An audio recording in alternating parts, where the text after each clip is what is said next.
βλέπουμε ότι γνώριζαν τα χωριά και στο διάβα τους, λόγω των γεγονότων αυτών, έμειναν πραγματικά εδώ και εγκαταστάθηκαν. Και δεν είναι μόνο αυτό. Είναι επιπλέον το πολύ σημαντικό ζήτημα ότι είχαμε και τα προνόμια τα οποία δόθηκαν αρχικά στους αγοροχωρίτες, αλλά αργότερα οι Οθωμανοί τα πήραν πίσω και έτσι αναγκάστηκαν όλοι αυτοί οι άνθρωποι, γιατί η φορολογία ήταν δυσβάσταχτη, να πάρουν τον δρόμο της προσφυγιάς. Βλέπουμε όλο αυτό το πλαίσιο το οποίο αναπτύσσεται και καταλαβαίνουμε ότι τα καραβάνια, οι πετράδες, οι αντιραμιδοί έπρεπε να βρουν δουλειά. Έρχονται λοιπόν προς τα εδώ, προς την Θράκη μας, όπου υπάρχει πλούσιο εμπόριο, το πληροφορούνται. Καλοκάγαθοι χριστιανοί άνθρωποι, αεροκατοικημένη περιοχή, δεν ξέρουν την τέχνη της πέτρας. Πρέπει να έρθουν εδώ να προκόψουν. Και αυτό το κάνουν. Η παρουσία τους εδώ είναι από τα τέλη του 18ου αιώνα, σποραδικά, αρχές του 19ου αιώνα. Και κυρίως βέβαια μετά το 1820, όπως σας ανέφερα.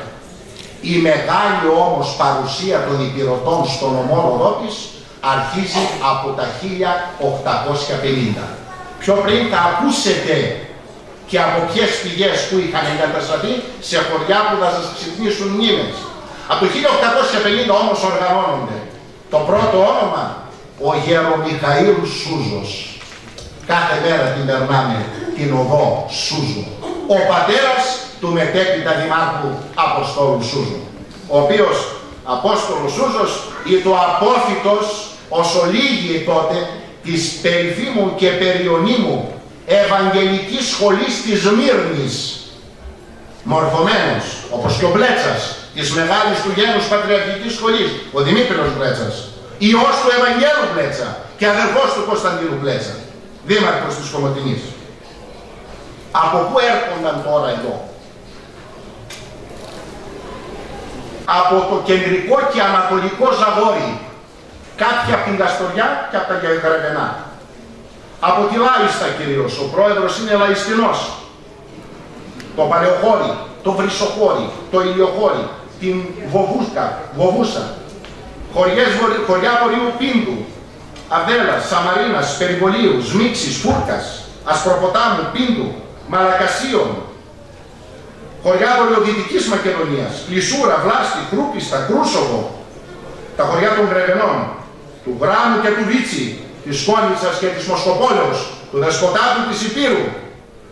Από το Σκαμέλι, ο νυν-δημαρχός μας κύριος Γεώργιος Πετρίδης είναι γόνος υπηρωτικής οικογένειας, του ιατρού Αποστόλου Πετρίδη και της Δήμητρας και κινημένη αμφότερη από το Σκαμέλι των Ζαγοροχωρίων. Από τους Ασπραγγέλους, ο Σκουτέλης από τη Δοβρά. Άρα βλέπετε ότι από όλο τον όγκο της Υπήρου ήρθαν εδώ και πρόκοψαν και ανέστησαν τον τόπο. Που κατοίκησαν στην τότε Γιουμουρτζίνα ή Γιουμουρτζίνα ή Γουμουρτζίνα, στον Χιρκά, στη Σάλπη, στον Ιασμό. Να κάνω μια παρένθεση ιστορική. Η Σάλπη και ο Ιασμός μέχρι το 1922 δεν ανήκαν στην εκκλησιαστική δικαιοδοσία της Μητροπόλεως Μαρονίας και Κομοτηνής, αλλά στην εκκλησιαστική δικαιοδοσία της Ιεράς Μητροπόλεως Ξάνθης και Περιθεωρίου. Αλλά τα ονόματα των πετράδων είναι αναγεγραμμένα των δασκάλων, των ψαλτών, των αγιογράφων. Έρχονται λοιπόν στους Ασωμάτους, στα Ξίδια. Οι νεότεροι δεν θα ξέρουν ποια είναι η περιοχή Ξίδια. Τα Ξίδια είναι η περιοχή Φιλήρας. Είναι η Φιλήρα. Διότι τότε κατοικείται από χριστιανούς. Και τώρα είναι μουσουλμανική περιφέρεια. Και μάλιστα αυτή την πηγή μας την επιβεβαίωσε ο πρωτοπρεσβύτερος του Αγίου Γεωργίου, ο προϊστάμενος ο πατέρ Σταύρος Κορίτης, όπου νέοι τότε κομοτηναίοι πήγαιναν εκεί. Σάπες, μετά το 22-23, ο Λίανθος, Μαρόνια, λίγοι ελάχιστοι, έμεναν για λίγο και έφυγαν. Και στο κόσμο ελάχιστοι, μόνο για τις ανάγκες της πέτρας. Έχει ασχοληθεί σχετικά ο κύριος Αρσενίου, ο κύριος Αρσενίου. Θέλω να σας πω ότι υπάρχουν μαρτυρίες πλέον, αυτά τα οποία λέμε πρέπει να έχουν και ιστορική πηγή από κάτω. Και η ιστορική πηγή είναι ξεκάθαρη. Γράφει συγκεκριμένη αναφορά ο Κωνσταντίνος Βακαλόπουλος, μεγάλος ιστορικός, ο γιος του κορυφαίου ιστορικού του Απόστολου Βακαλόπουλου. Ο δρόμος ήταν δύσβατος. Πού να φτάσεις από τα Γιάννενα ή σαν την πόλη?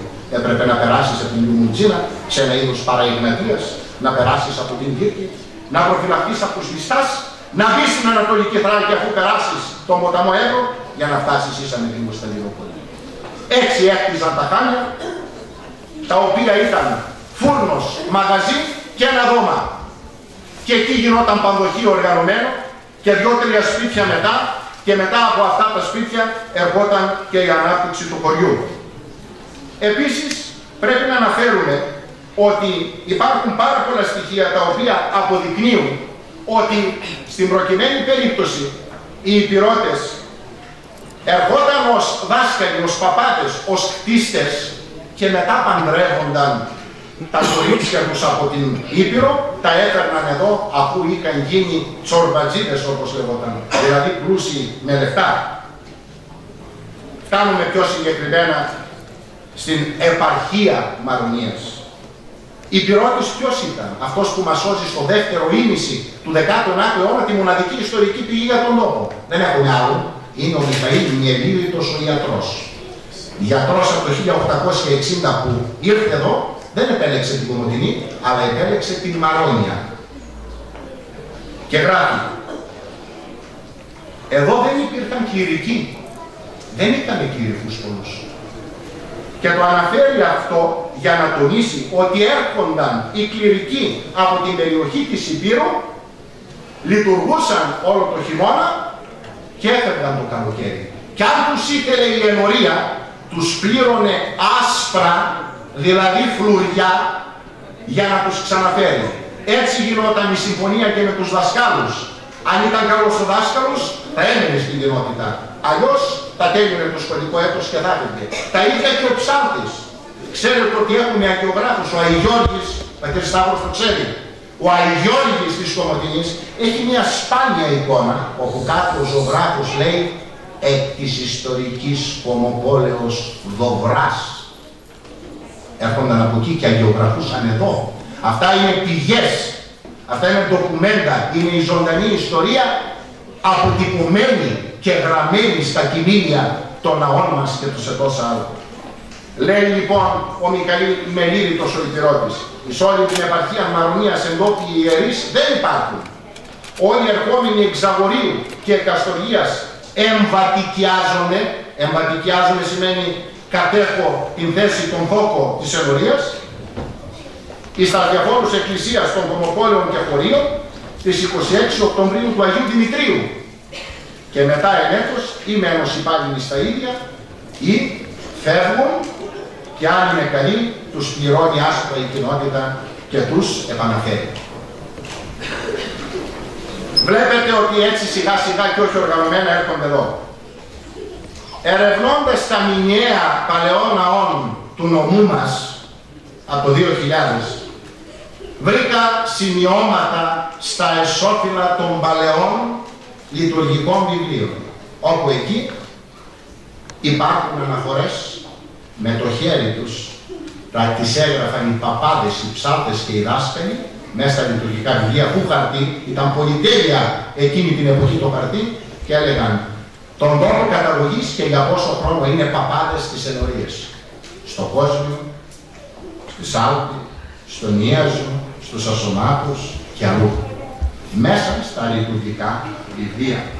Και μάλιστα ένα ευχάριστο, σε ένα λειτουργικό βιβλίο της Σάλπης αναφέρει ο δάσκαλος για τον παπά. Υπήρχε δάσκαλος ο οποίος λεγόταν Ζησιάδης, όχι ο γνωστός Ζησιάδης ο παλαιός της Κομοτηνής, λοιπόν, ο οποίος λέει ότι ο μισθός του ιερέως είναι ακατάλληλος.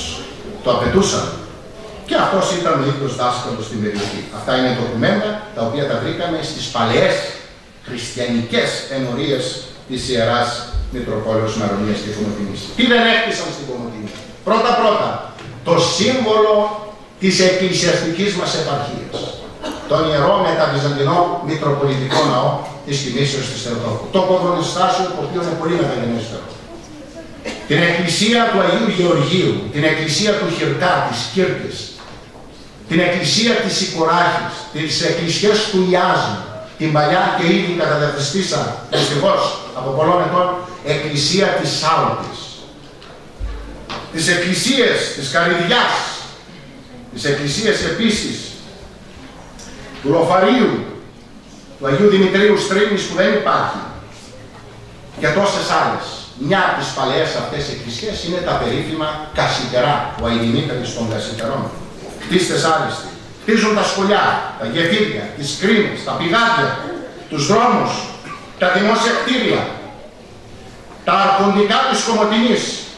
Ξέρετε ποιο είναι το πρώτο διόροφο της Κομοτηνής μέσα στην Οθωμανοκρατία? Δεν υπήρχαν διόροφα σπίτια, χαμόσπιτα ήταν.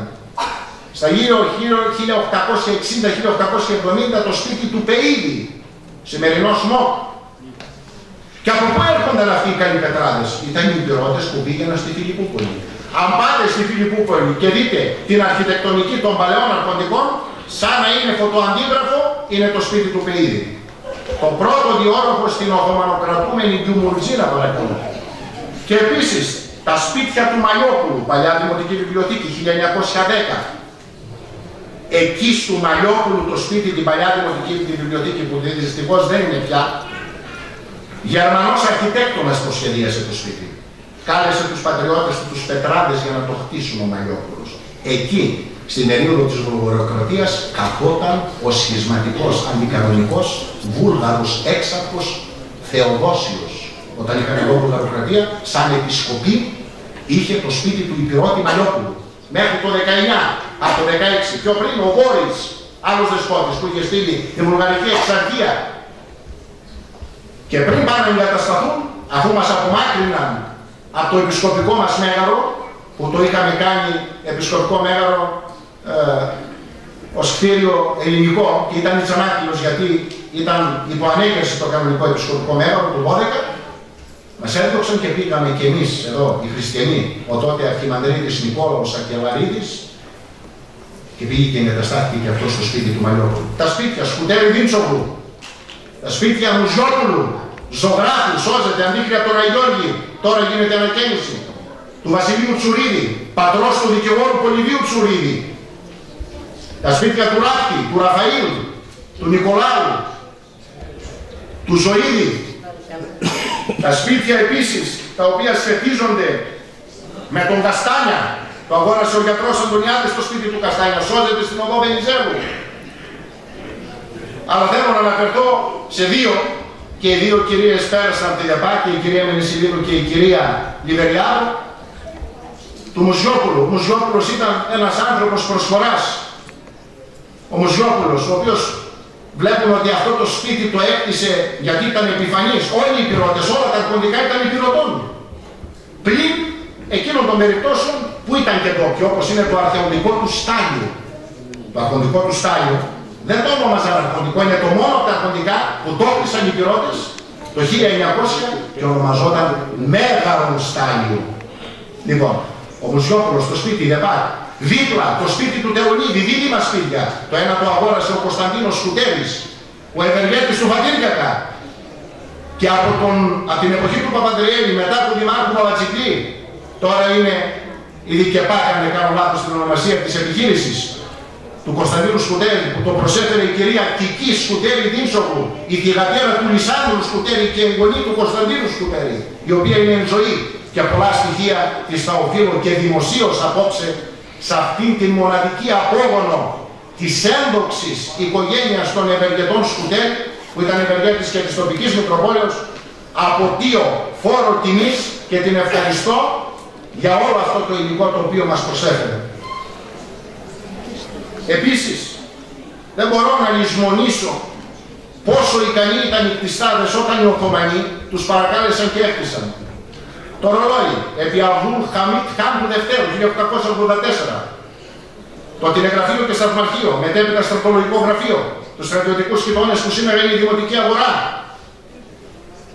Ήταν αυτοί οι οποίοι ανοίγηραν πολλά από τα τεμένη, με αυτή τη λαξευμένη πέτρα, όπως είναι το Γενή Τζαμί.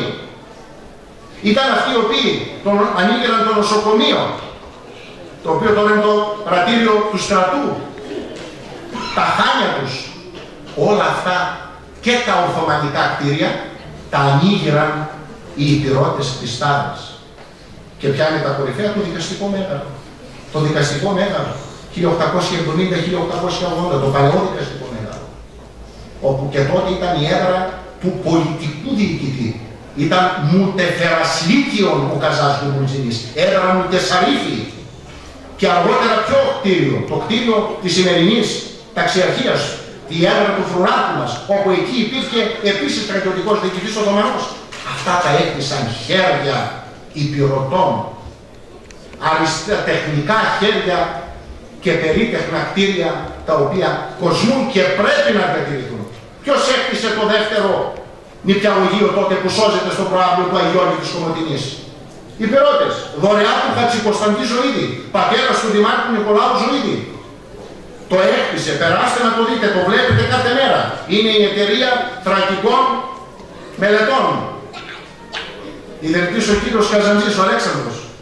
Ήταν δωρεά του ευεργέτικου Χατζικοσταντή Ζωήδη και της γυναίκας του Βασιλικής. Και λέει υπηρωτών, έτος 1882, εντυχισμένη κτητορική επιγραφή. Το χτίσε και το έδωσε να είναι το δεύτερο νηπιαγωγείο της τότε του Μουλτζίνης. Γιατί είχε νηπιαγωγείο μόνο η ενορία Βαρός της Παναγιάς. Και έπρεπε